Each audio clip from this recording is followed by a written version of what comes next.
Why we photographers have to be better than good enough to survive. Hi and welcome to my YouTube channel. I'm Rick McEvoy, photographer, blogger, YouTuber and podcaster. This week on my blog, why we photographers have to be better than good enough to survive. Now, what do I mean by better than good enough? Where's this come from? Well, let me read you out the first bit of my blog post first. Before I go on, this is take 4 of this recording because the first 3 have gone disastrously wrong, including sunshine appearing out of nowhere and obliterating my view so I couldn't see a thing, with a streak of light pretty much like that. So I've had to move a little bit, adjust my blinds, so now I'm back with you. So let me get on with it.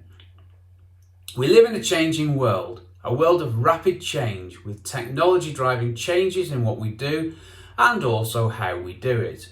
It is easier today than ever for anyone to create high quality photos using a phone or a consumer camera. With advances in technology, the growth of phone photography and changes in the way society takes and views photos, there is a change in what is required from photography. Good enough is easier than ever for anyone to achieve, meaning that us photographers have to do more to survive. We have to be better than good enough to stand out, survive and thrive. Really? Yes, really. So what's good enough? Well, good enough is taking photos to a standard by which you fulfill a client's requirements and you can get paid money for them. This is in the context of what those photos are for and where they're viewed, and this is part of the problem. Or, as is happening now, good enough is clients taking their own photos with the phones or consumer cameras, which are good enough, and they don't need to pay a photographer to take photos for them. Now, this is more of a problem with the technology advances in phones, to be honest with you. Sure, consumer cameras are getting brilliant, but things phones can do are amazing, and everyone's got a phone, and that is that's our problem. Now, I'm not saying that good enough is not to a high standard, just that the good enough standard is more attainable than ever by anybody. Good enough is taking good enough photos for the purpose for which the photos are being used. It says taken on my notes here, I'll just change that now. See, live editing of the blog post as I'm talking. So why is good enough a thing now? Well, it's a recent thing. It's been creeping up on us for quite some time, and it's now here. Advances in phones, advances in software, advances in technology. They mean that you can take better photos now with a phone and with entry-level cameras than you ever could. And in a lot of cases, they're good enough. And that's our problem.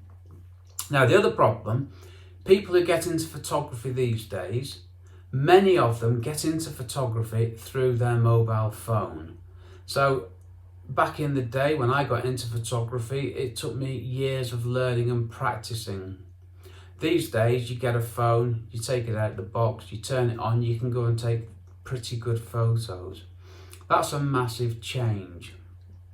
And the other thing is, all those people who are taking photos on the phones, they're looking at photos on the phones. They're not looking at the photos on, well, they might be, but not anywhere near as much.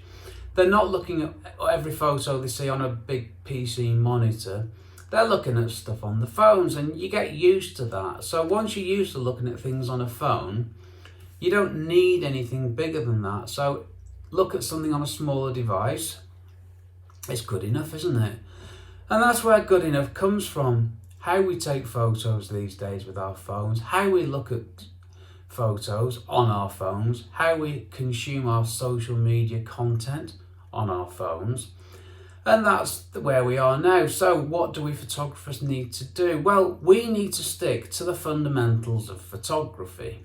Now, I go on about this in quite not a lot of detail, but I mention these one by one. I just want to fly through them quickly now. If you want to read the blog post, just head over to rickmcavoyphotography.com. So what stuff am I talking about? Well, composition. Composition is still king. If you've started taking... Oh, by the way, I have got nothing against people getting into photography by using the phones, and I got nothing against people who never study anything to do with photography ever, other than what they can do with the phone. I've got no problem with any of that. It's absolutely fine. That's people's right to do that. If you don't want to know about aperture, shutter, ISO, I don't really blame you. And if you've been taking photos with a phone where all you do is you hold your phone up to take a photograph of something, you press a button and it's all done for you, do you need to know any more? Well, probably not. So I'm absolutely fine with it, not a problem. This is the world that we're in today, and I do it myself, but I'm a professionally qualified photographer, so I still use the cameras to get the photos that I need. But I know the difference. People starting with phones today might not even know the difference. Again, it's all fine. So, composition.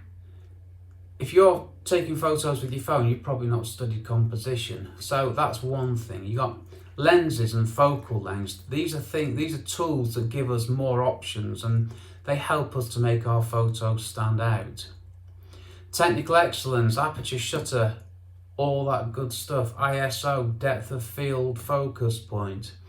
Now, there's a reason for these things, and sure, you don't have to deal with them when you're taking photos with a phone, but when you're taking photos with a camera, you can use these things to take better photos, or potentially better photos. No guarantees in life. Just because you got the best camera and the best lens doesn't mean you'll take the best photos. So we've got technical excellence, technical correctness, processing. I can do so much more with photos in Lightroom taken on my phone than I can with photos taken using my phone. In fact, I'll go as far as to say that I cannot get the photos that I need to with a phone. I need a camera, and I need Lightroom, and I need the things that I do to take photos and the things that I do to process the photos. I have never given a client a photo taken with my phone. No, I haven't. And if I could, I would.